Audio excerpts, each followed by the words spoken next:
ನಮ್ಮ ಗ್ರಹಗತಿಗಳಲ್ಲಿ ವ್ಯತ್ಯಾಸವಾದಾಗ ಏನೋ ಒಂದು ದಾಟ್ಬಿಟ್ಟಿರ್ತೀವಿ. ಆ ದಾಟಿ ಬಂದಾಗ ಏನಾಗುತ್ತೆ, ಕಾಲು ಹೊಡ್ತಾ, ಕೈ ಹೊಡ್ತಾ, ಮತ್ತು ಭುಜ ಎಲ್ಲ ನೋವು ಬರೋದು, ತಲೆ ಸುತ್ತ ಬಂದಂಗೆ ಆಗೋದು, ಏನೋ ಒಂಥರ ಎದೆ ಮೇಲೆ ಕೂತ್ಕೊಂಡಂಗೆ ಆಗೋದು, ಆ ಥರ ಎಲ್ಲ. ಯಾಕಂದರೆ ಇಲ್ಲಿ ಹಂಚ್ಕೊಂಡಿದ್ದಾರೆ ತುಂಬ ಜನ. ಆ ಸಮಯದಲ್ಲಿ ಏನು ಮಾಡಬೇಕು ಅನ್ನೋದೇ ಕೆಲವರಿಗೆ ಗೊತ್ತಾಗೋದಿಲ್ಲ. ಆಗ ಅವ್ರು ಯೋಚನೆ ಮಾಡೋದು ಒಂದೇ, ನನಗೆ ಯಾರೋ ಮಾಟ ಮಂತ್ರ ಮಾಡಿಬಿಟ್ಟಿದ್ದಾರೆ, ನನಗೆ ಆಗದೆ ಇದ್ದವ್ರು ಏನೋ ಸಮಸ್ಯೆ ಮಾಡಿದ್ದಾರೆ ಅಂತ.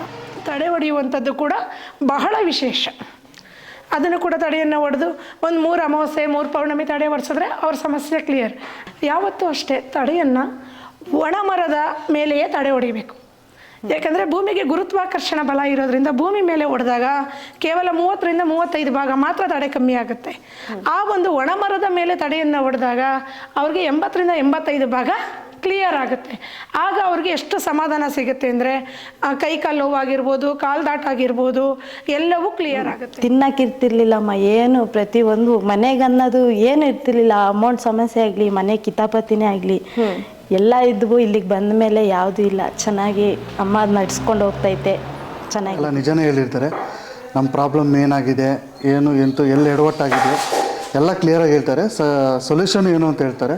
ಆ ಸೊಲ್ಯೂಷನ್ಗೆ ಕರೆಕ್ಟಾಗಿ ನಾವು ನಡ್ಕೊಂಡ್ರೆ 100% ಒಳ್ಳೇದು. ಈ ಥರ ಬಿಸ್ನೆಸ್ಸೇ ಪ್ರಾಬ್ಲಮ್ ಆಗಿತ್ತು, ಅವಾಗ ಬಂದೆ, ಅವಾಗ ತಡೆ ಹೊಡೆದಿದ್ರು.